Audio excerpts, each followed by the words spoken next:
One of the joys we have at the St. Louis Sports Hall of Fame is honoring the men and women who have spent their adult life helping young athletes develop into better athletes and, yes, even more important, better citizens, better people.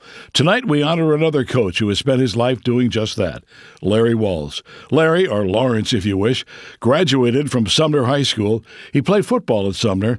Then he coached at Sumner for over 3 decades. Larry Walls lives and breathes Sumner High School. Under his coaching and guidance, the Bulldogs were annually one of the top football programs in Missouri. He became one of the most successful coaches in the state and the Midwest. From 1972 to 1998, the Sumner Bulldogs were among the best programs in the state and the country. During that time, his teams won 247 games, losing 60 and tying 5. In 28 seasons, Sumner won 20 public high school titles, including 14 consecutive championships, as they dominated city football. Walls led the Bulldogs to 20 postseason appearances, 9 state championship appearances, and in 1973, 1982, 1990, and 1991, Sumner brought home the big one, the state championship trophy. Sumner High School was the go-to place for college coaches to recruit. Many Bulldog players went on to outstanding college and pro careers, thanks to the dedicated coaching of Lawrence Walls. He's had many honors, and tonight we're proud to add another induction into the St. Louis Sports Hall of Fame. Please welcome Coach Walls.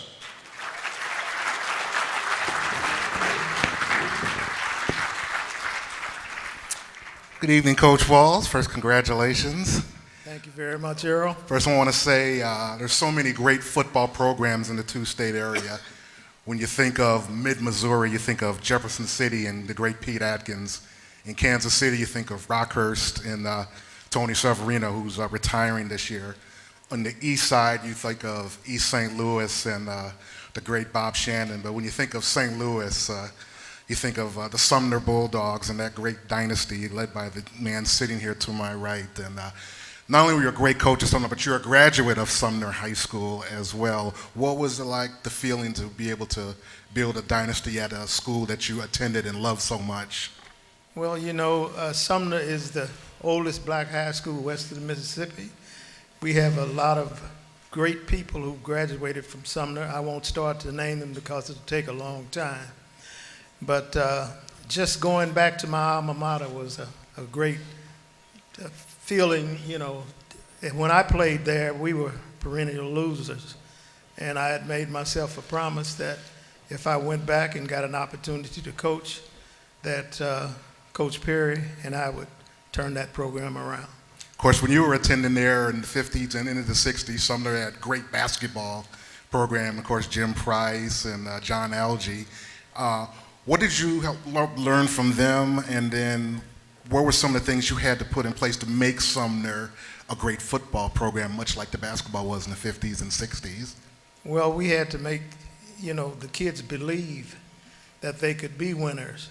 And we have 2 tables of young men here tonight who started with me. And before I go on, I want to say that there's a gentleman sitting back there. His name is Richard Perry. And he was as much a head coach as I was. He was a defensive coordinator. I coached the offense. And the hardest job we had was playing against each other, because when we went out there on Saturdays, we thought that we had played the best team, and that was our team. Talk about the relationship with you and Coach Perry. I mean, you guys have been joined at the hip for decades now. What was that relationship been on and off the football field? It has been great. We in fact, Perry and I grew up about 7 houses apart on Evans, and he's 10 years younger than I am. We both attended Sumner, and we both played in losing programs. And we said that we were going to turn that around and change it, and I'm proud to say that we did. One of the great traditions, if you talk of football, people talk about the Sumner, the Grambling offense. So many great players and just one of the most explosive offenses, big plays. Talk about how special the Grambling offense was at Sumner High School, and where did you get it from? We got it from Grambling College. Coach Eddie Robinson, who was my mentor, and another gentleman named Jim Lee. and Fred Collins taught Perry all about defense. Grambling was known for turning out outstanding football players that went on to the NFL. And Coach Rob and those gentlemen taught us everything about the game. I mean, we had, each year, after the first 4 or 5 years, we would visit another college. We went to Notre Dame, we went to Oklahoma, just to name a few, in Indiana. I mean, every year we would go to a different place, but we never learned anything that was more than we had learned at Grambling. Those gentlemen knew the game, and they didn't hold anything back. They taught us everything that we needed to know. How gratifying is it to you to see teams like Lutheran North and others running the same offense that they learned from you and competing for state championships today? Well, that's great. The gentleman at Lutheran North called Coach Perry and I and asked us if we would come over and give them the information. We tried to do for them the same thing that Coach Rob had done for us, and I'm just proud that they're doing it, and they're running it great, and they're scoring well, and I think they're rated #1 in their division. So I'm hoping they can continue on. Of course, when you started the program, everything kind of came into place. 1974, you won your first state championship in the state of Missouri. What was that feeling like for you? Oh, it was outstanding. We played, I think it was Rockhurst that year, and some of the young men sitting back there at the table on that team, and they just had the attitude that they were not going to lose, and they bought into what we were teaching. And I'm just so proud of them and proud that they're here today, because it's not about me, it's about them, because they gave me everything that I asked for and more. Now, Coach, you won state championships in the 70s, in the 80s, and the 90s, 3 different decades over the course of nearly 30 years. How were you able to sustain not only a level of success, but coaching different generations of kids, sometimes sons of some of your first players? How were you able to sustain and keep everything fresh and stay with the time, so to speak?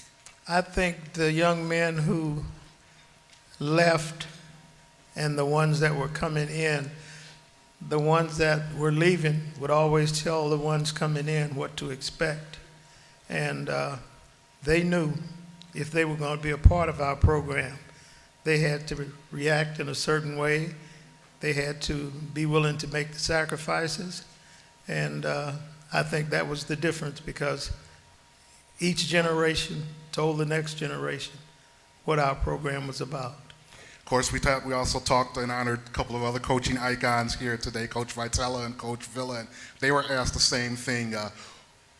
How special is it to be able to work with the feeling of working with young people day in and day out over the course of your career, and the satisfaction you got out of helping develop them not only as players but as young men?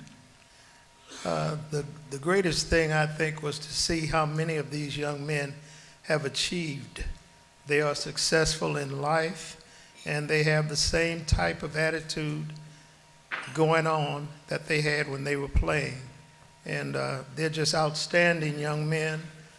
Some of them, have done great things, and most of them are successful. Well, Coach, first of all, it's been an honor not only to interview you here, but to cover your teams. Not only you're a great coach, but a class act, and I'm honored to welcome you into the St. Louis Sports Hall of Fame. Thank you.